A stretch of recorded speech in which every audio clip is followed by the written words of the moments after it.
धन धन सतगुरु तेरा ही आसरा। सतगुरु जी की प्यारी साथ संगत जी, आप सभी के लिए बहुत बड़ी अपडेट और बहुत बड़ी खुशी की खबर लेकर आए हैं जी हाँ साथ संगत जी, धन धन सतगुरु तेरा ही आसरा सतगुरु जी की प्यारी साथ संगत जी, यह जो सूचना हम सभी आपको देने जा रहे हैं, इसको आपको बड़े ही ध्यान से सुनना है।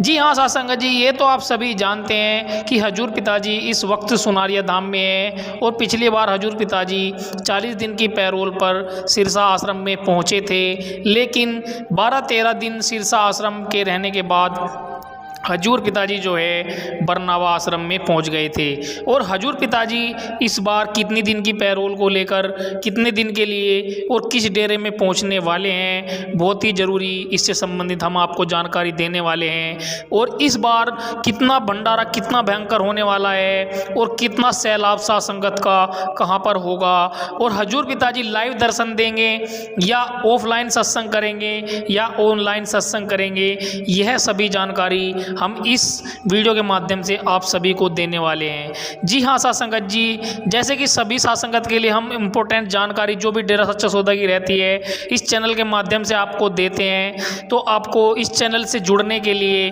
जो भी नए भाई बहन इस चैनल पर आते हैं तो इसको आपको सब्सक्राइब कर लेना है और वीडियो को ज़्यादा से ज़्यादा हर एक प्रेमियों के पास पहुँचा देना है, क्योंकि साथ संगत जी हर एक वीडियो हर एक प्रेमी के पास पहुँच जाती है तो कहीं ना कहीं उनका जो फोकस है वो डेरा सच्चा सौदा के प्रति जुड़ा रहता है। जिस तरीके से इंसान रेगुलर बेस पर पढ़ाई करता है तो उसी तरीके से इंसान डेरा सच्चा सौदा की बातें सुनता है और डेरा सच्चा सौदा से जुड़ा रहता है, तो उसका आध्यात्मिक ज्ञान और दुनियावी ज्ञान हर तरीके का ज्ञान डेरा सच्चा सौदा से उसको मिलता रहता है। कुछ लोग ऐसे हैं जो अपने जीवन में बहुत ही नीचे स्तर पर थे, लेकिन जब से डेरा सच्चा सौदा से जुड़े हैं वो अपने जीवन में अच्छे मुकाम पर आज हासिल है। ये मैं नहीं कहता, ये आप हिस्ट्री उठा के देख लीजिए, डेरा सच्चा सौदा में जाकर देख लीजिए। बहुत लोग हर कदम कदम पर जब साथ संगत हजूर पिताजी के चरणों में ये बातें बताती है, हजूर पिताजी के सत्संग में ये बातें बताती है, तब इस बात का एहसास होता है कि कितने परिवारों ने कितनी ज़िंदगी जो है वो सफल हो चुकी है। डेरा सच्चा सौदा एक ऐसी संस्था है, उसमें आध्यात्मिक ज्ञान, शारीरिक ज्ञान, दुनियावी ज्ञान, जैसा भी ज्ञान आप लेना चाहते हैं वैसा ज्ञान डेरा सच्चा सौदा से मिलता है। जी हाँ साथ संगत जी, इसीलिए आपको इस वीडियो को लाइक कर देना है अगर आप भी मानते हैं कि हजूर पिताजी डेरा सच्चा सौदा में हर तरीके का ज्ञान, जैसा भी ज्ञान आप सोचते हैं उस तरह का ज्ञान आप लेना चाहते हैं, डेरा सच्चा सौदा से वही मिलता है। अगर आप भी इस बात को मानते हैं तो वीडियो को लाइक कर इस बात की सहमति प्रदान कर सकते हैं और हजूर पिताजी की कमेंट बॉक्स में एक अच्छा सा नारा लिख सकते हैं। जी हाँ साथ संगत जी, जैसे कि आप सभी को पता है कि हजूर पिताजी अब कब आने वाले हैं, इसको लेकर सभी बेकरारी से इंतज़ार कर रहे हैं। वो जल्द ही सभी साथ संगत के बीच में खुशी की खबर आप सभी को मिलने वाली है। हजूर पिताजी सुनारिया धाम से सिरसा आश्रम में पहुंचे थे। सभी साथ संगत को ये था कि हजूर पिताजी हर बार की तरह बरनावा आश्रम में पहुंचेंगे, लेकिन हजूर पिताजी की तरफ से अचानक से आपने देखा कि हजूर पिताजी सिरसा आश्रम में पहुंच गए। तो हजूर पिताजी कभी भी किसी भी वक्त कैसा भी एक खुशियों का पिटारा खोल देते हैं। सभी जो सिरसा आश्रम की साथ संगत थी, सोचो हजूर पिताजी सभी का कितना ख्याल करते हैं। हजूर पिताजी ने अचानक सिरसा आश्रम छोड़ दिया था, ये तो सिर्फ एक बहाना था जेल में जाने का, लेकिन हजूर पिताजी हमेशा यही चाहते हैं कि जो भी भाई बहन साथ संगत हजूर पिताजी से अलग होती है, हजूर पिताजी ने ये वादा किया है कि अगर आप हाथ भी छुड़ाते हैं तो मालिक सतगुरु आपका हाथ नहीं छोड़ता। अगर आप उससे एक बार लीव लगा लेते हैं तो अगर आप हाथ छुड़वाओगे तो वो आपका हाथ नहीं छोड़ेगा। सिरसा आश्रम में पहुंचने का एक ये बहुत बड़ा रीज़न था कि उनको इस बात का एहसास दिलाना था कि सतगुरु के बिना ज़िंदगी कैसी होती है। वहाँ की साथ संगत हजूर पिताजी को तड़प कर बुला रही थी और हमारे मालिक सतगुरु ऐसे हैं, वो हर किसी की तड़प सुनते हैं। जी हाँ साथ संगत जी, हजूर पिताजी कभी भी ये खुशियों का पिटारा खोल सकते हैं और बरनावा आश्रम में या सिरसा आश्रम में पहुंच सकते हैं, लेकिन इसके लिए आपको सबसे पहले एक फोकस अपना गोल क्लियर करना होगा कि हजूर पिताजी कहाँ पर पहुँचे, आपको कहाँ पर बुलाना है। हमारा सतगुरु हमारी तड़प कर अरदास सुनता है, इसलिए आपको तड़प कर सतगुरु को बुलाना होगा। तो चलिए स्टार्ट करते हैं हजूर पिताजी के जो हम इम्पोर्टेंट जानकारी आप सभी के लिए लेकर आए हैं, उसको आपको बड़े ही ध्यान से सुनना है और वीडियो को लाइक कर देना है, ज़्यादा से ज़्यादा साथ संगत को शेयर भी कर देना है।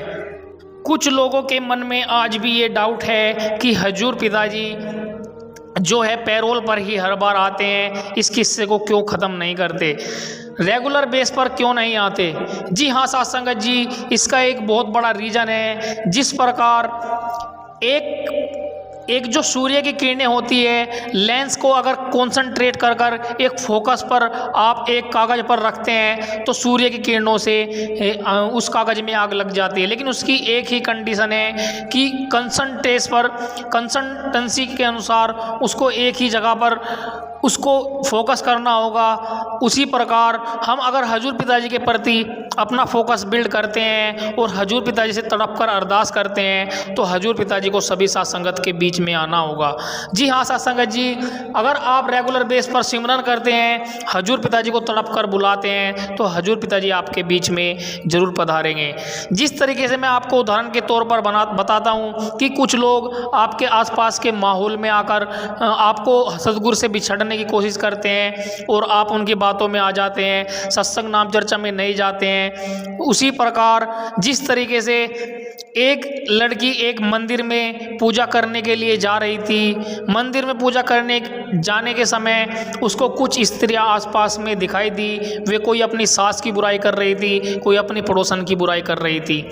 मैं आपको बताने वाला हूँ इस कहानी के माध्यम से कि किस प्रकार हजूर पिताजी, आप सोचते हैं कि हम हजूर पिताजी को इतना तड़प कर बुला रहे हैं लेकिन हमारा सतगुरु हमारे बीच में परमानेंट के लिए क्यों नहीं आ रहा है, और हजूर पिताजी को जो पैरोल मिलने वाली थी वो क्यों नहीं मिल रही है। जी हाँ साथ संगत जी, हजूर पिताजी सभी साथ संगत की अरदास जल्द ही कबूल करने वाले हैं। क्योंकि मैं आपको बताता हूँ, जब तक आप सतगुरु को तड़प कर नहीं बुलाओगे आपके मन में कुछ ख्याल इस तरीके से आ जाता है जैसे एक लड़की मंदिर में पूजा करने के लिए जाती है और वो आप अपने मंदिर में जाते समय कुछ आसपास की महिलाओं को देखती है कि वे आपस में कोई अपनी सास की बुराई कर रही है, कोई अपनी पड़ोसन की बुराई कर रही है और कोई किसी की बुराई कर रही है। तो वो मंदिर में जाते वक्त एक जो मंदिर में पंडित होते हैं उनसे बोलती है कि पंडित जी, ये जो लेडीज़ है ये न तो जप करती है, ना तप करती है, ना ही पूजा पाठ करती है, ना ही कोई ऐसा भजन का कार्य करती है जो भगवान की लीला से संबंधित हो,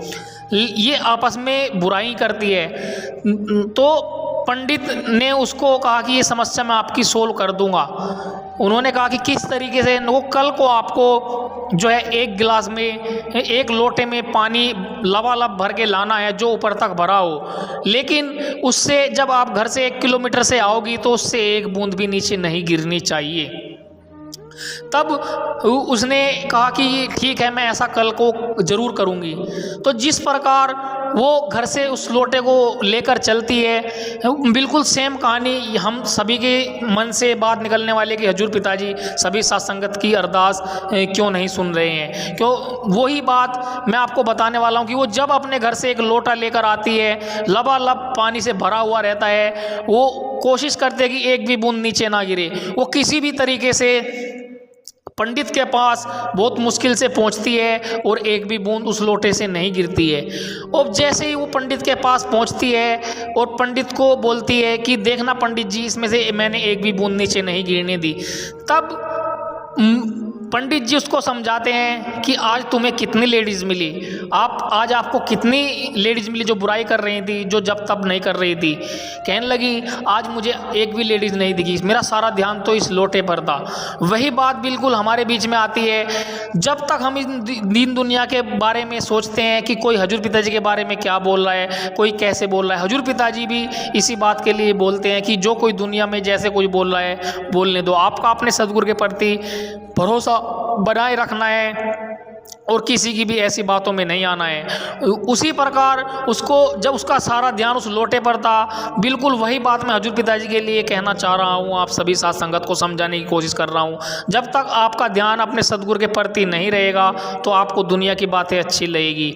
हजूर पिताजी को आपको तड़प कर बुलाना होगा और हजूर पिताजी आप सभी की तड़प जरूर सुनेंगे। जिस प्रकार स्वामी विवेकानंद भारत में सबसे ज़्यादा मशहूर रहे हैं अपने टाइम पर, एक बार वे अखबार पढ़ रहे थे, अखबार पढ़ते वक्त जो है एक बारात उनके सामने से निकल गई। बैंड बाजे जलते रहे कि आज मेरे यार की शादी है, आज मेरे यार की शादी है। इस तरीके से खूब ढोल नगाड़े बजते हुए चले गए, लेकिन स्वामी विवेकानंद अपना ध्यान अखबार पर लगाए हुए थे। पीछे से कुछ व्यक्ति आए बारात निकलने के बाद, उन्होंने स्वामी विवेकानंद जी से पूछा कि इधर से कोई बारात गई है क्या। उन्होंने कहा मुझे नहीं पता, क्योंकि उनको मेरा ध्यान तो सारा अखबार की तरफ था। बिल्कुल सबसे यही बात हमारे जीवन से निकल कर आती है कि हम जब तक हजूर पिताजी के लिए अपना ध्यान एकत्र नहीं करेंगे, सदगुरु के लिए सिर्फ एक ही हजूर पिताजी से अरदास नहीं करेंगे कि हजूर पिताजी परमानेंट आओ, परमानेंट आओ, तब तक साथ संगत के लिए बीच की बात रहेगी, हजूर पिताजी परमानेंट नहीं आएंगे। इसलिए हमको तड़प कर हजूर पिताजी से आज कमेंट बॉक्स में भी जितनी ज़्यादा हो सके कमेंट बॉक्स में भी हैशटैग लगाकर परमानेंट परमानेंट परमानेंट पिताजी परमानेंट पिताजी परमानेंट इस तरीके से आपको लिखना होगा। तभी हजूर पिताजी तक हमारी अरदास पहुँचेगी और हजूर पिताजी हम सभी साथ संगत के बीच में आएंगे। जी हाँ साथ संगत जी, हालांकि हजूर पिताजी की तरफ से हाई कोर्ट में याचिका दर्ज की गई थी, सीबीआई जांच के लिए बोला गया था कि यह जांच दोबारा से होनी चाहिए। उसका अभी सीबीआई जांच ने कोई जवाब नहीं दिया है। जैसे ही हजूर पिताजी की सीबीआई जांच के लिए फाइल खोली जाएगी तो हजूर पिताजी सभी साथ संगत के बीच में जो है परमानेंट के लिए भी आएंगे। कुल मालिक क्या नहीं कर सकता, भगवान श्री कृष्ण किसके पास सभी समस्त शक्तियाँ होने के बावजूद भी भगवान श्री कृष्ण ने महाभारत में शस्त्र ना उठाने का प्रण लिया था, तो हमारे सदगुरु के पास भी समस्त शक्तियाँ होने के बाद भी हजूर पिताजी ऐसा कुछ क्यों नहीं कर रहे। हजूर पिताजी चाहे तो मिनटों में फाइल खुलवा सकते हैं, मन बदल सकते हैं और जो है बाइज्जत बरी होकर सभी साथ संगत के बीच में आ सकते हैं। लेकिन हजूर पिताजी को ये लीला रचनी है और इन दुनिया वालों को दिखाना है कि किस तरीके से इंसान के चोला धार कर जब कोई अवतारी रूप शक्तियाँ आती है वो कोर्ट और कानून से किस तरीके से सम्मान पाती है और उनमें उनके अंदर किस तरीके से जो है नास्तिक से सभी को आस्तिक बना सकती है और सही मार्ग पर किस तरीके से चलना सिखा सकते हैं। जी हाँ साथ संगत जी, हजूर पिताजी सभी साथ संगत के बीच में जल्दी आने वाले हैं। जिस प्रकार MSG द मैसेंजर मूवी में जो है वो जो लड़की रहती है वो जो बम लेकर आती है उसको बोलते हैं कि आखिर हो तो तुम हमारे बेटे ही, उसी प्रकार हजूर पिताजी हाई कोर्ट में सुप्रीम कोर्ट में उनको भी अपना बेटा मानते हैं और उनसे जो फैसला सुनवाने वाले हैं उनको भी तो हमारे सतगुरु ने ही बनाया है। तो साथ संगत जी, हजूर पिताजी कुछ इंपॉर्टेंट वचन हम लेकर आए हैं, उनको आपको बड़े ही ध्यान से सुनना है और इस वीडियो को लाइक कर देना है। लाइक करने से आपका लाइक करने से हमें मोटिव मिलता है और सतगुरु के प्रति हम कोशिश करते हैं कि आपका प्यार मोहब्बत ऐसे ही बना रहे और आप सतगुरु से लिव ऐसे ही लगा कर रखें। इन उदाहरण देने का सिर्फ एक ही उद्देश्य है कि सतगुरु को आप तड़प कर बुलाए और ज़्यादा से ज़्यादा सत्संगत को शेयर कर जिस प्रकार हम नाम चर्चा सत्संग में जाते हैं और नाम चर्चा सत्संग में जाने से पहले कितने अच्छे से सेवा करते हैं। आजकल स्मार्टफोन, मोबाइल का, सोशल मीडिया का ज़माना है, जिस प्रकार भी आपसे सेवा होती है उस प्रकार आपको सेवा करनी चाहिए। सतगुरु मालिक वीडियो को लाइक करने से, शेयर करने से कुछ ना कुछ आपको जो है कुछ ना कुछ सेवा जरूर देगा। लाइक करने का मतलब है सतगुरु को सपोर्ट करना, क्योंकि इसमें पूरी वीडियो में अपने सतगुरु की ही चर्चा होती है, न कि दुनियावी चर्चा। तो आप सभी से हाथ जोड़कर विनती है, वीडियो को लाइक कर देना है और ज़्यादा से ज़्यादा सत्संगत को इस वीडियो को शेयर कर देना है। हजूर पिताजी कुछ इंपॉर्टेंट वचन हम आपको लेकर आए हैं, उनको भी आपको बड़े ही ध्यान से सुनना है, क्योंकि हजूर पिताजी के जो वचन हैं वो इतने अच्छे वचन होते हैं। अगर आप ध्यान से सुनते हैं, आप जिस भी फील्ड में काम कर रहे हो, दुनियावी कोई काम कर रहे हो, कृषि में कोई काम कर रहे हो, पढ़ाई में कोई काम कर रहे हो, आध्यात्मिक दुनिया में जी रहे हो, तो आपको हजूर पिताजी के वचन जरूर सुनने चाहिए, क्योंकि इन वचनों से आपके जीवन में कुछ ना कुछ लाभ होता है। जिस प्रकार शुगर वाले को जो जिस व्यक्ति को शुगर होता है उसको करेला फायदेमंद देता है। अगर आप किसी भी चीज़ समस्या से किसी भी परेशानी से में हो और आप सद्गुरु के वचन सुन लेते हो तो इस प्रकार आपको काम आते हैं। जिस तरीके से जो है शुगर वाले इंसान को करेला काम आता है, जिस प्रकार अंधे को लाठी मिलती है उसी प्रकार नाम चर्चा सत्संग में जाने से बेसहारा को जो है कुछ ना कुछ सहारा जरूर मिलता है। तो चलिए हजूर पिताजी के आज जो इम्पोर्टेंट वचन हम आपको सुनाने जा रहे हैं उनको आपको बड़े ही ध्यान से सुनना है। एक तरीके से सद्गुरु को अपने जीवन के लिए अपने जीवन में जगह देनी। अगर आप सद्गुरु को अपने जीवन में जगह देते हैं तो सद्गुरु आपको अंदर बाहर कहीं से भी किसी भी प्रकार से कोई कमी नहीं छोड़ता है। तो हजूर पिताजी के जो इम्पोर्टेंट हम वचन लेकर आए हैं उनको आपको ध्यान से सुनना है। स्टार्ट करते हैं हजूर पिताजी के आज के इम्पोर्टेंट वचन। जी हाँ साथ संगत जी, ये वचन बहुत ही आपके जीवन में काम आने वाले हैं। चलिए स्टार्ट करते हैं आज के हजूर पिताजी के वचन। खुद मुख्तियारी, मर्जी का मालिक, 84 लाख जोनियों में जितनी भी जोनियां हैं सब की सब गुलाम हैं। सिर्फ एक जोनी को छोड़ के बाकी सब अपने किए कर्मों का फल भोगती हैं या काल चक्कर में फंस के काल के भयानक कर्मों को भोगती रहती हैं। एकमात्र जोनी ऐसी है जो काल के जाल को तोड़ सकती है। वो जोनी प्रभु ने, अल्लाह वाहिगुरु राम ने खुद बनवाई और वो जोनी है मनुष्य की जून, मानस की जून। कहते हैं जब सारी जोनियां बन गई तो रूहें वापस नहीं आई, मस्त हो गई। फिर काल ने वचन ले लिया कि जैसे ये मस्त हैं ऐसे ही रहें। तो मालिक की आवाज को ना सुना तो मालिक ने देखा, वचन तो दे दिए कि अब तो ये आत्माएं कभी काल के भंवर से आजाद होंगी ही नहीं, हमेशा के लिए फंस गई। तो परमपिता परमात्मा ने काल से फिर मनुष्य शरीर बनाया। सारे देवी देवताओं ने इस शरीर को सजदा किया। उन देवी देवताओं ने भगवान से पूछा कि हम इसको सजदा क्यों करें, ये भी तो शरीर है, बाकी भी शरीर हैं। तो भगवान ने, अल्लाह राम ने तब कहा कि इस शरीर में जो भी आत्मा मृत्युलोक में मेरी भक्ति इबादत करेगी, मेरा नाम जपेगी, उसे मैं मृत्युलोक में दर्श दीदार जरूर दूंगा और उस आत्मा को आवागमन से आजाद करवा दूंगा। बाकी की जोनियां सब की सब गुलाम, किसी को अधिकार नहीं कि वो राम का नाम ले सकें, उस ओंकार की भक्ति इबादत कर सकें। सिर्फ मनुष्य जोनी को मालिक ने यह अधिकार दे दिया। तो ये अधिकार मिल गए। सब देवी देवताओं ने सजदा नमस्कार किया और इस बारे में कबीर साहब जी की वाणी भी पुष्टि करती है कि गुर सेवा ते भक्त कमाई तभी यह मानस दे ही पाई। गुरु की सेवा, गुरु अपनी सेवा नहीं करवाता।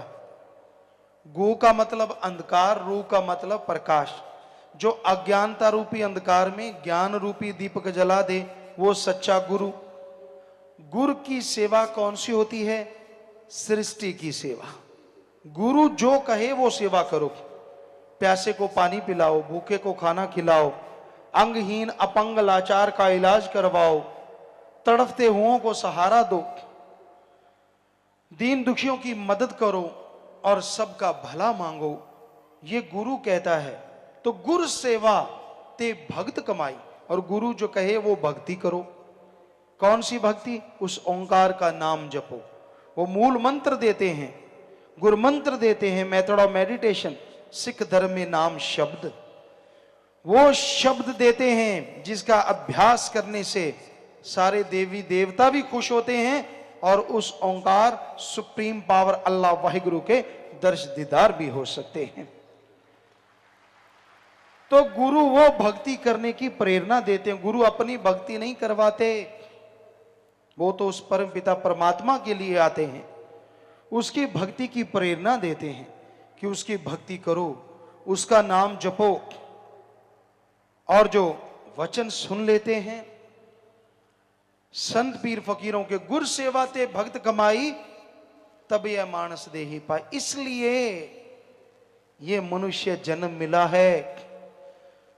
इस देही को सिमरह दे, इस शरीर के लिए देवी देवता सुमरन करते हैं, क्योंकि उनको भी पता है आवागमन से अगर मुक्ति हो सकती है तो मनुष्य के शरीर में आके, चाहे कोई देवी देवता बना फिरता रहे, आवागमन से मोक्ष मुक्ति सिर्फ मनुष्य के शरीर में संभव है। ये धर्मों में, रूहानियत में बताया गया है। तो इस देही को सिमरह देव, सो देही बजहर की से, भजो गोविंद भूल मत जाहो, मानस जन्म का ही लाहो। भाई, इस शरीर के लिए देवी देव सुमरन करते हैं, भक्ति करते हैं, इबादत करते हैं कि हे परमात्मा हमें भी मनुष्य शरीर दे। और हे मनुष्य, तू उनको जाप करता है कि तू आके मेरे काज सवार, वो कहते हमें मनुष्य शरीर मिले। वो तो सुमरन करते हैं, तुझे तो ये शरीर मिल गया है, तो इसमें उस मालिक का नाम जपो। भजो गोविंद भूल मत जाहो। गोविंद जो दोनों जहां का मालिक है, वो ओंकार, एक ओंकार, वो अल्लाह का नूरे जलाल, वो सुप्रीम पावर, उसका नाम जपो, भूलो नहीं, वही मुक्ति का दाता है। भजो गोविंद भूल मत जाहो, मानस जन्म का यही लाहो। मनुष्य शरीर का सबसे बड़ा लाभ यही है कि जीते जी गम, चिंता, टेंशन, परेशानी, बीमारियों से आजादी मिल जाए और मरणोपरांत जन्म मरण से मुक्ति मिल जाए। तो ये मालिक के नाम के द्वारा संभव है। ना पैसे से, ना दिखावे से, ना ढोंग पखंड करने से, ना किसी और तरीके से मालिक खुश होता है। जब तक दिल का शीशा साफ नहीं होता, उसकी तस्वीर प्रकट नहीं होती, चाहे जितना मर्जी जोर लगा लो।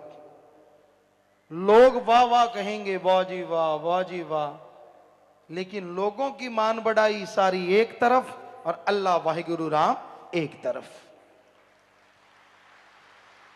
वो इन चीजों में नहीं मिलता। उसको पाने के लिए दिलो दिमाग में से बुराइयां साफ करनी होंगी, अपनी खुदी को मिटाना होगा।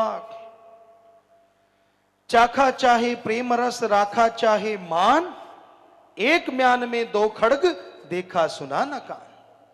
चाखा चाहे प्रेम रस, मालिक के प्यार को पाना चाहता है, और दूसरी तरफ मान बड़ाई वावा का भूखा है। दोनों चीजें एक म्यान में नहीं रहती। जैसे एक म्यान में दो तलवार, कबीर जी कहते ना तो देखा ना सुना, उसी तरह एक शरीर में झूठी मान बढ़ाई और अल्लाह वाहिगुरु राम का प्यार इकट्ठे नहीं रहते।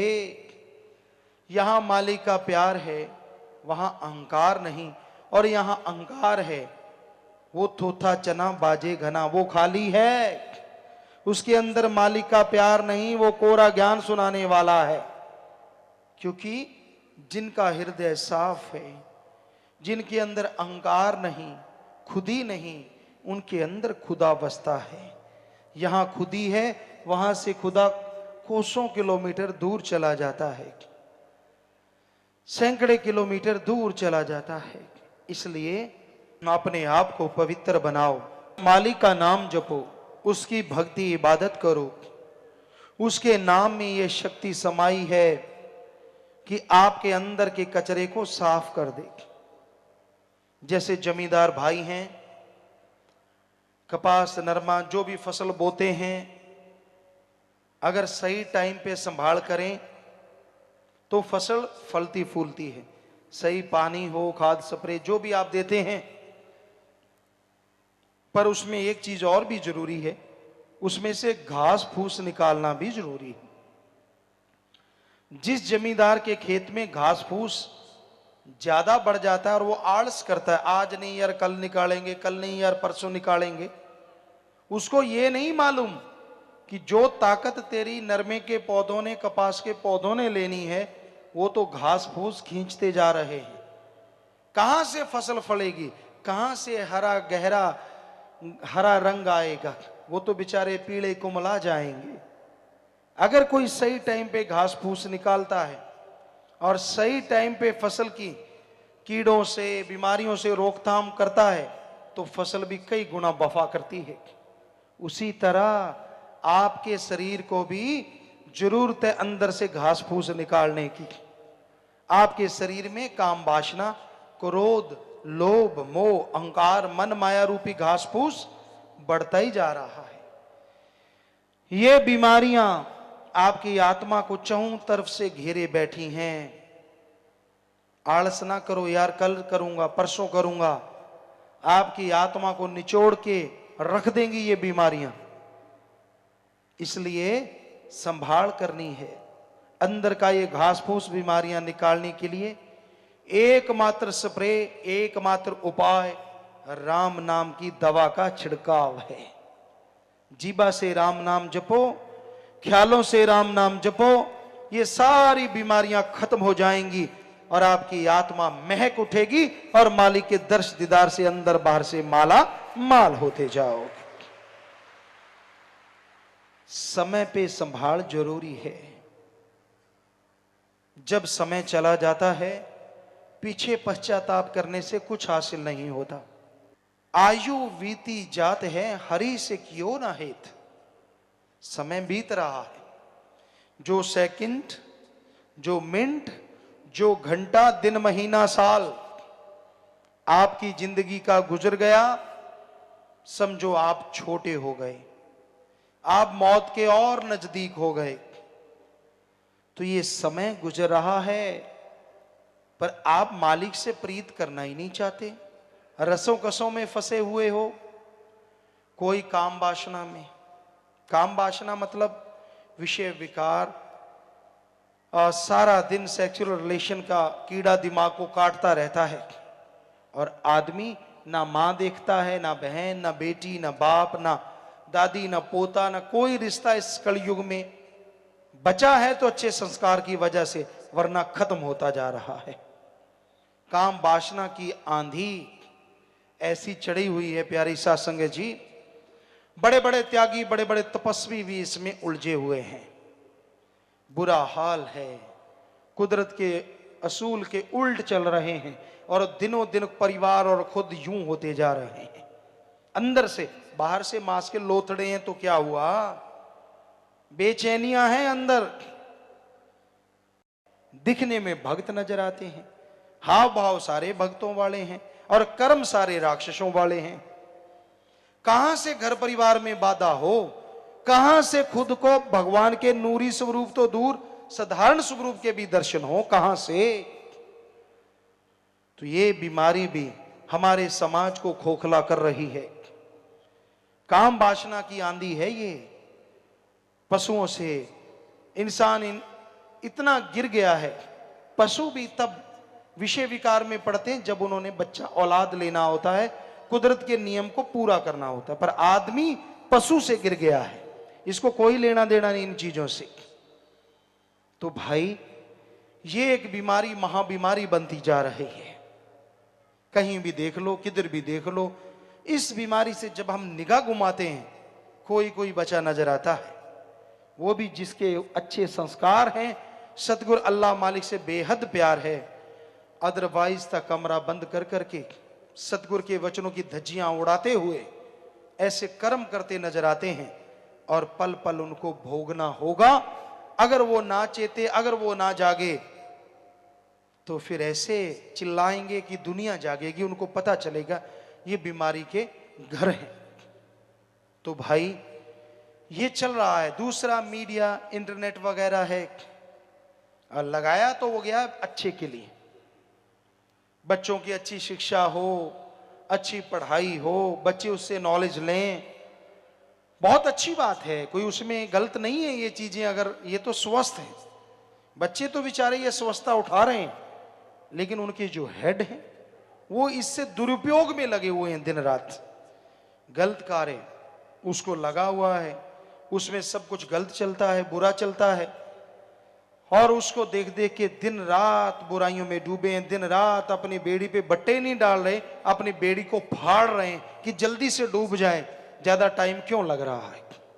ये भी एक बीमारी है जो फैलती जा रही है, बढ़ती जा रही है, जो आदमी के दिमाग को मालिक की तरफ नहीं लगने देती बल्कि गलत तरफ। और फिर जब कर्मों की मार पड़ती है फिर चिल्लाते हैं ऐसा क्यों हो रहा है। क्या बताएं, किस किस को कहें। हमाम में सब नंगे हैं। हमाम कहते हैं स्नान घर को, और उसमें कोई कपड़े पाके तो नहाता नहीं। एक आधा कोई बुद्धू होगा जो कपड़े समेत नहा लेता होगा, वरना तो कपड़े उतारने ही पड़ते हैं। तो हमाम में सब नंगे हैं, समझदार को इशारा काफी है। काम वासना से कोई बिरला ही बचा है, सब डंगे हुए हैं।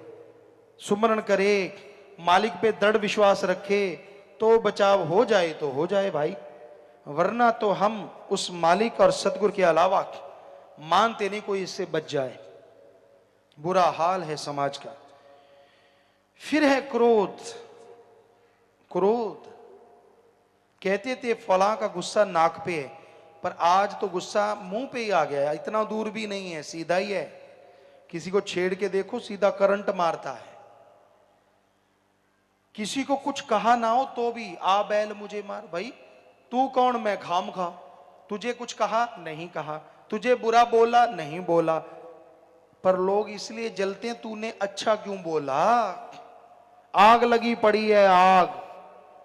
किसी धर्म में बता दो निंदा करो, किसी को बुरा कहो लिखा हो तो हम सत्संग करना छोड़ देंगे। और बताओ क्या कहें। बड़े बड़े धर्म के नुमाइंदे आए हमारे सामने, हम पूछते हैं उनसे किसने सिखाया है आपको किसी की निंदा करनी, किसी को बुरा कहना, कहां किस ग्रंथ में लिखा है। बनते फिरते हैं धर्म के ठेकेदार नुमाइंदे। अपने आप को सुधार लो, इतना ही काफी है। आज समाज में इतना बुरा हाल है, दूसरों की बुराइयां बिना वजह।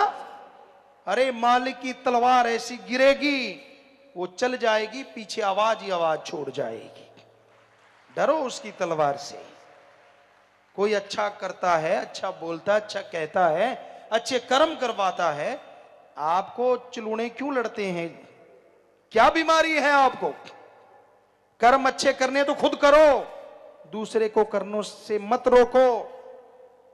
ये कलयुग, ये घड़ा पापों से भरता जा रहा है, खास करके ऐसे लोगों का ही जो दूसरों की निंदा करते हैं। क्योंकि किसी धर्म में लिखा ही नहीं है।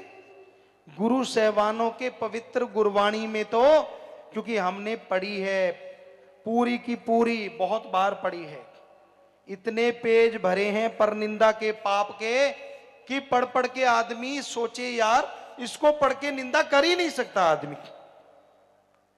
पढ़ के देखो, निंदा भली किसी की नाही, मनमुख मुग्ध करन, मुंह काले तिन निंदका, नरके को और पवन।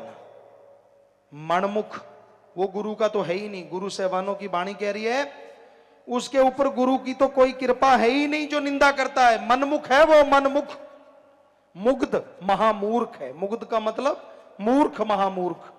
मनमुख मुग्ध करन, मुंह काले तिन निंदका, नरके को और पवन। या तो कह दो गुरुओं की वाणी झूठी है, जो कि हो नहीं सकता, क्योंकि उनका तो एक एक अक्षर सच था, सच है और सच ही रहेगा। तो फिर क्यों यहां भी नरक पैदा कर रहे हो और आगे भी नरक पैदा कर रहे हो। दोनों जहान में मुंह काला होगा तो होगा ही होगा 100%।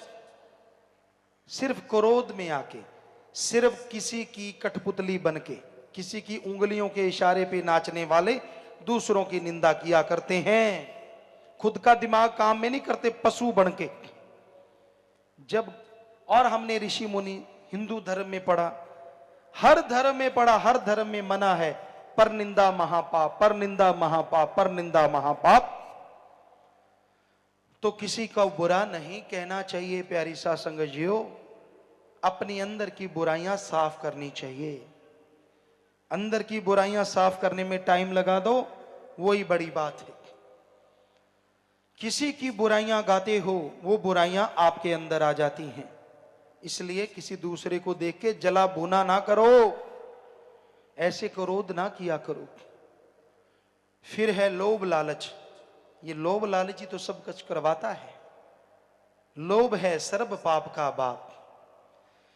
यहां लोभ लालच आ गया, बाकी के पाप अपने आप जुड़ते चले जाते हैं, अपने आप बनते चले जाते हैं। तो लोभ लालच बुरी बला है। इससे बेटा बाप को मारता है, भाई भाई में दुश्मनी पैदा हो जाती है।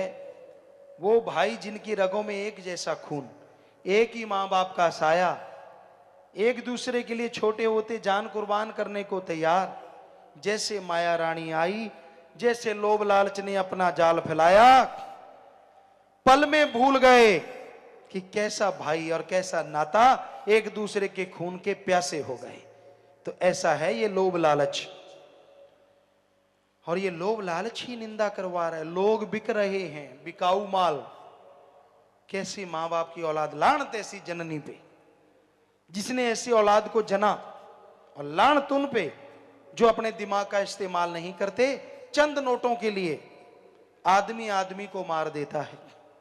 हमने आपको बात सुनाई, पहले भी कई बार सुनाई है, कि एक गांव के मुखिया थे। सच्ची बात है ये 100%। गांव के मुखिया, जिसे सरपंच कहें, प्रधान कहें, पुराने टाइम की बात है, काफी पहले की। तो अच्छा पैसा था, गुंडागर्दी बढ़ने लगी। वो बेचारा बड़ा नेक, बड़ा समझदार था। तो लेकिन लोग जलने वाले बहुत होते हैं। तो वो फसल बेचने गया, गुंडागर्दी करने वाले नशेड़ी लोगों ने प्लान बना लिया कि जब ये वापस आएगा तो इससे पैसे छीन लेंगे। अब नशा करने लगे, नशा करते रहे। जब तक वो आया, उसने क्या किया, तो अपना एक थैला ले लिया सरपंच प्रधान ने। पैदल रास्ता था 4-5 किलोमीटर। वो उतरा और पैदल चल पड़ा। थोड़ा सा शाम हो आई तो वो रास्ते में गुंडे लोग बैठे ही थे। लेकिन उस आदमी को, सरपंच को, मजाक करने की आदत थी। कहते हैं ना, हद से ज्यादा कोई चीज अच्छी नहीं होती। ना ज्यादा धूप, ना ज्यादा मेघला, ना बरसात अच्छी ज्यादा, ना धूप ज्यादा अच्छी। मौसम बढ़िया रहे तो अच्छा है। कोई भी चीज ज्यादा अच्छी नहीं। तो वो मजाक बहुत करता था, ये उसकी सबसे बड़ी कमी थी। तो गुंडों ने उसका रास्ता रोक लिया, थैला लिया, हाथ में थैला था, भरा हुआ था। कहने लगे इसमें क्या है? कहने लगा इसमें है तरमाल। तरमाल, तरमाल मतलब वो तरकारी लेके आया था, सब्जी। अब तरमाल का पंजाबी में उत्तर बनता भी काफी काफी काफी कुछ है। तरमाल, तरावट ज्यादा है। वो गुंडों ने फिर पूछा क्या है? कहता तरमाल। छीनने लगे, कहता ना ना मैं नहीं देता। तो उन्होंने झट से गोली मार दी, मर गया। निकाल के देखा तो 2-5 रुपए की सब्जी, कुछ भी नहीं, क्योंकि उसने पैसा अपने बैंक में, अपनी दुकान पे जमा करवा दिया था। बताओ आदमी की कीमत कितनी हुई? चंद तरकारी। अरे मारने वालों, जो आप किसी से रुपए लेके किसी आदमी को मारते हो, चंद नोटों के लिए हम आपको करोड़ों रुपए देते हैं। उस मरे हुए को जिंदा कर दो और करोड़ों रुपए ले लो। कर सकते हो जिंदा? अगर नहीं तो मारने का हक तुझे किसने दिया? मारे रखे आप है। आप भगवान के हाथ में है ये हक, अपने हाथ में ना लो, वरना जिंदगी भर खुद मरोगे। सारी औलाद, आने वाली गुजरी हुई पीढ़ियां नरकों में, दोजख में भयानक सजा तड़पती रहेंगी। इसलिए गुलाम ना बनो। भगवान ने आपको आजादी दी है, किसी के गुलाम बन के जिंदगी क्यों गुजारते हो? तो फिर है मोह ममता। ये मोह ममता भी बड़ी बुरी बला है। मोह ममता में जो अंधे हो जाते हैं, उन्हें अपनों के अलावा कोई नजर नहीं आता। पहले कहते धृतराष्ट्र मशहूर था, अकल से भी अंधा, आंखों से भी अंधा। और दुर्योधन को जहर बना दिया उसने, सारी कुल खत्म कर ली। आज कोई धृतराष्ट्र दिखता नहीं, क्योंकि आज ये देखने वाली बात है धृतराष्ट्र कौन नहीं है, सारे ही धृतराष्ट्र बने हुए हैं। कोई मालिक का प्यारा ही बचा है, हर किसी को अपनी औलाद, हर किसी को अपना परिवार, दूसरा तो कोई नजर ही नहीं आता। महा बीमारी लगी हुई है मोह ममता की। बच्चों के लिए कमाना, पैसा बनाना, इकट्ठा करना, ये कोई गलत कार्य नहीं है, ये तो आपका फर्ज है, कर्तव्य है। पर धर्मों में लिखा, हिंदू धर्म में कड़ा परिश्रम करके खाओ, सिख धर्म में दसा नवांदी किरत करो, इस्लाम धर्म में हक हलाल की रोजी रोटी खाओ, इंग्लिश फकीर हार्ड वर्क करके खाओ, जितना मर्जी कमाओ, पर किसी के मुंह का निवाला छीन के खाओगे तो वो हरी रस अमृत नहीं, जहर का काम करेगा, धीमे जहर का। ठगी, बेईमानी, भ्रष्टाचार, दूसरे का हक मार के खाना, ये मोह ममता के भी कारण लोग कर रहे हैं, अपनों के लिए बनाने के लिए। तो ये गलत है, महापाप है।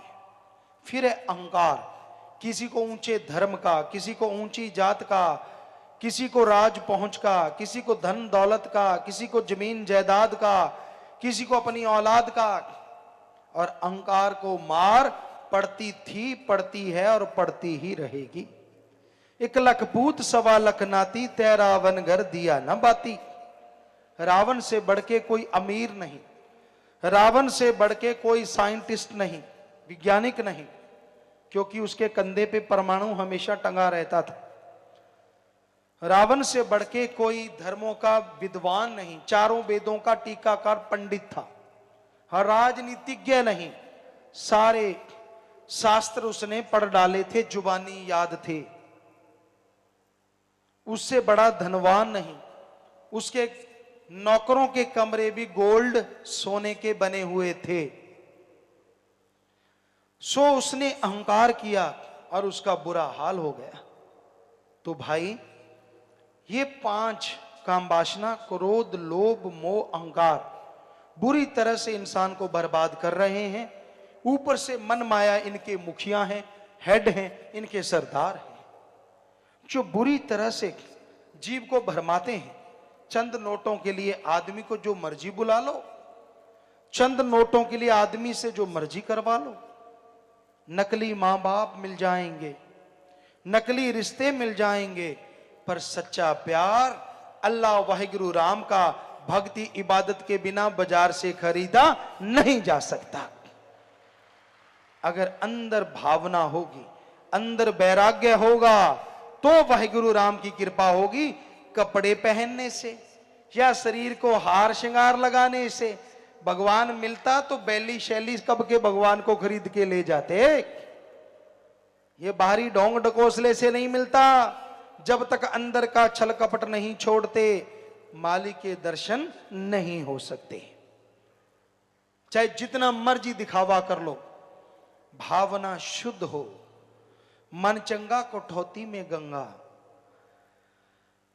रविदास जी ने चमड़ा भिगोने वाले उस जो पत्थर की चीज थी, उसमें से गंगा बहा दी थी पूरी की पूरी। राजा को कहा था सोने के कड़े निकाल ले जितने निकालने, मन चंगा कठौती में गंगा। कहने का मतलब, अगर आपका अंदर साफ है, राम नाम आप लेने वाले हैं, तो घर परिवार में रहते मालिक के दर्शन कर सकते हैं, जंगल उजाड़ों में जाने की जरूरत नहीं पड़ती। और अगर मन गंदा है, यहां मर्जी घूमते रहो, मालिक नहीं मिलने वाला। हां, शौक है आप कर सकते हो, बड़े कपड़े लत्ते पहन के ये वो ये फूं फां ये कर सकते हो, क्योंकि ये कलयुग है, इसमें इससे हवा मिलती है। पर जो वाहिगुरु राम अल्लाह ईश्वर को पा लेते हैं, उनके अंदर अहंकार नहीं होता, उनके अंदर शूफे नहीं होती। वो तो क्या कहते हैं, श्री गुरु नानक देव जी महाराज के, जो इतनी बड़ी पदवी के मालिक हुए, उन्होंने कहा है, क्या कहा है, कोई आखे पूतना कोई कहे बेताला। गुरु जी कह रहे हैं कि हमें लोग क्या कहते हैं, कोई आखे पूतना कोई कहे बेताला, कोई आखे आदमी नानक बेचारा। कहते कोई हमें कहता है आदमी है, कोई कहता नहीं यार ये तो भूत है, बेताल है, पानी पे चल पड़ता है, ये तो पल में ऐसे कर देता है, यहां मर्जी प्रकट हो जाता है, ये तो हाथ से पहाड़ रोक देता है। पर गुरुजी क्या कहते, कोई आके आदमी नानक बेचारा, कि भाई हम तो उस मालिक के अदने से दास हैं। गुरुजी कहते इतने बड़े महापुरुष, ये है सच्चे संत, सच्चे मालिक के नुमाइंदे की निशानी। यहां कोई अहंकार या कोई ऐसी चीज नहीं होती, ये होते हैं मालिक के प्यारे, वो संत, वो पैगंबर। अपने आप को मान बढ़ाई देके दुनिया का नुमाइंदा बना लेने से मालिक के प्यारे नहीं बनोगे, नरकों में बास होगा, नरकों में बास। क्योंकि गऊ को आटा दिखा के उसका घात करवाने के समान है धर्म का नाम लेके लोगों को लूटना, लोगों को गुमराह करना और उनको धर्मों के उल्ट रास्ते पे लेके जाना। धर्म नहीं सिखाते। धर्म शब्द का मतलब क्या है, पूछो आलिम फाजलों से। धर्म शब्द का मतलब है आदमी को आदमी से जोड़ो, धारण कर लो, और आदमी को अल्लाह वाहिगुरु राम से जोड़ो। जोड़ना काम है धर्म शब्द का, तोड़ना नहीं। कहां लिखा है ये, हमें बताएं। कोई भी एक लाइन दिखाएं यहां लिखा हो कि आदमी को आदमी से तोड़ो और आदमी को अल्लाह वाहिगुरु राम से तोड़ो। कहां लिखा है ये, किस पवित्र ग्रंथ में लिखा है? सो भाई ये कलयुग है, ये मन रूपी ग्रंथों में लिखा हुआ है। अपने मन की बनाई चीजों के पीछे गुमराह हैं ऐसे लोग। तो यही बेपरवाह जी फरमाते हैं कि तुझे खुद मुख्तियारी मिली जैसी, किसी और जून को ना मिली ऐसी। ऐसा सोचने का हक किसी को और मिला ही नहीं।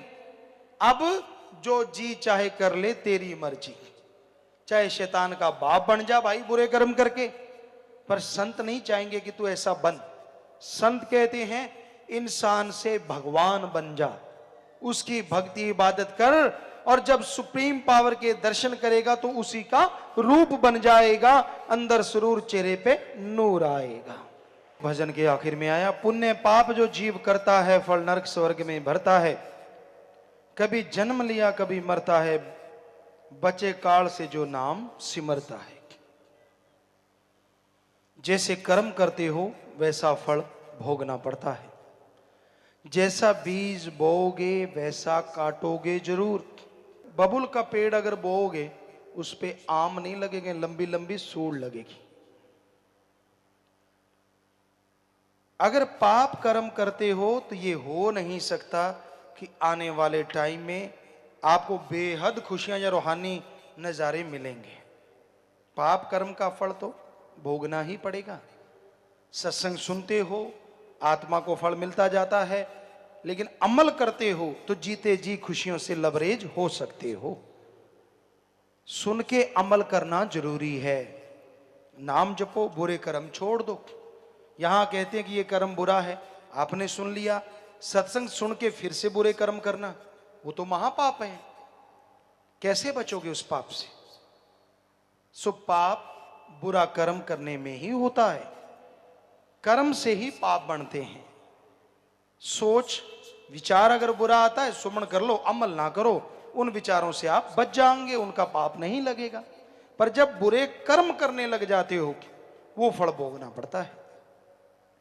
सो बुरा कर्म नहीं करना चाहिए। सोच पे तो कंट्रोल करना, जल्दी से काबू आना मुश्किल है। चलते चलते आदमी बैठा कहीं और होता है, देख कुछ और होता है और अंदर मामला कुछ और ही चल रहा होता है। कई ऐसे होते हैं, देख कुछ और रहे, हाँ जी हाँ जी। हम आपको सुनाते हैं, एक बात सुनाया करते थे। एक आदमी लड़का था, बड़ी गड़बड़ किया करता था, टीचरों को भी ढंग से नहीं बोलता था।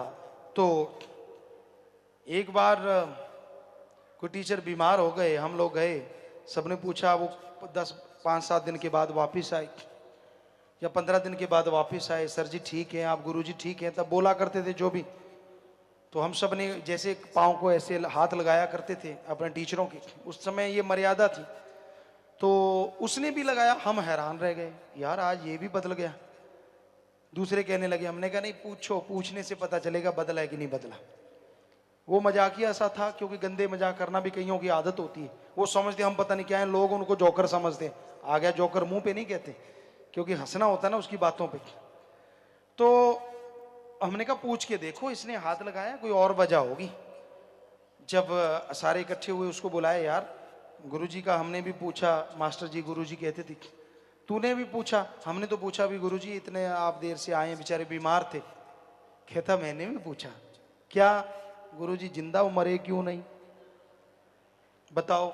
लगा पैरों के हाथ रहा है ऐसे, और अंदर कहता मैं सोच रहा हूं गुरुजी फिर आ गए, मरे क्यों नहीं? बताओ। तो यहां पता नहीं है कौन कैसे लोग होते हैं। कुछ दिखते कुछ और हैं, बोलते कुछ और हैं, चेहरे पे नकाब, ऐसा लगता है भक्त जी अभी अभी टपके हैं, ऐसा तो कोई शुद्ध भक्ति नहीं है। और अंदर इतना विष भरा होता है, इतना जहर भरा होता है उनके पाप कर्मों का, कहने सुनने से परे।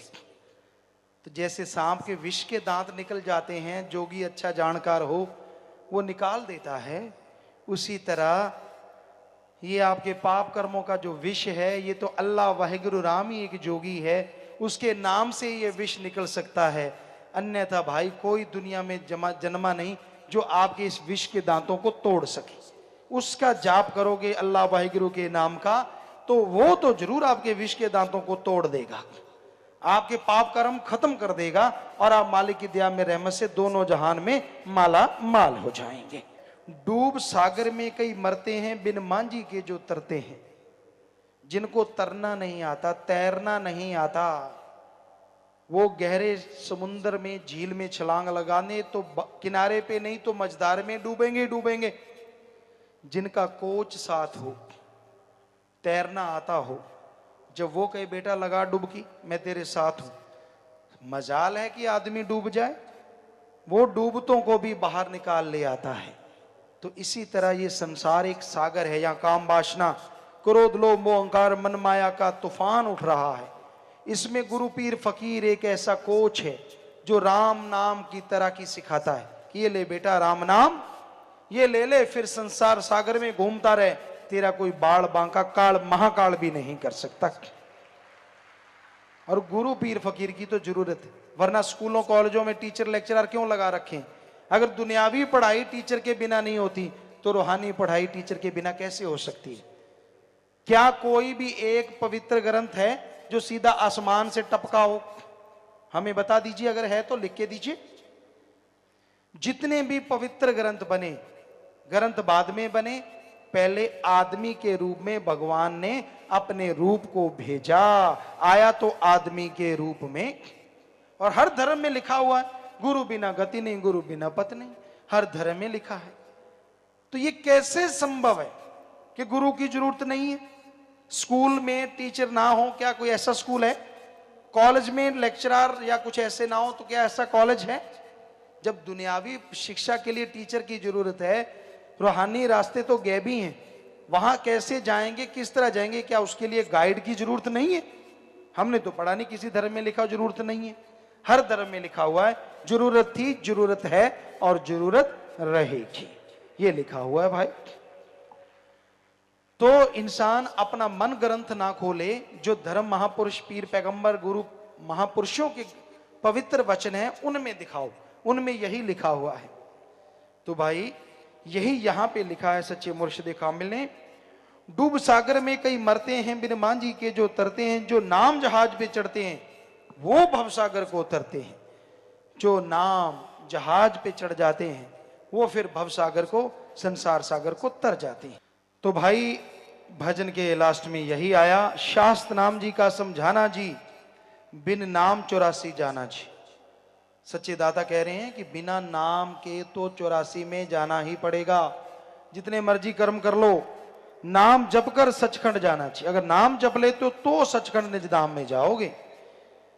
चक्कर जन्म मरण का मुकाना जी, और जन्म मरण का चक्कर खत्म हो जाएगा। ये कोई छोटी सी बात नहीं है, जन्म मरण का चक्कर खत्म करना कोई मामूली बात नहीं है। सदियों से आत्मा काल के जाल में फंस के जन्म मरण में उलझी हुई है, और इस जन्म में नाम जप के अगर आप जन्म मरण का चक्कर खत्म कर लेते हैं, तो नेचुरली इस जन्म के जितने भी पाप कर्म हैं, जितनी भी टेंशन है, चिंता, बीमारियां हैं, वो भी खत्म होती चली जाएंगी और मालिक की दया में रहमत से खुशियों से आप माला माल हो जाएंगे।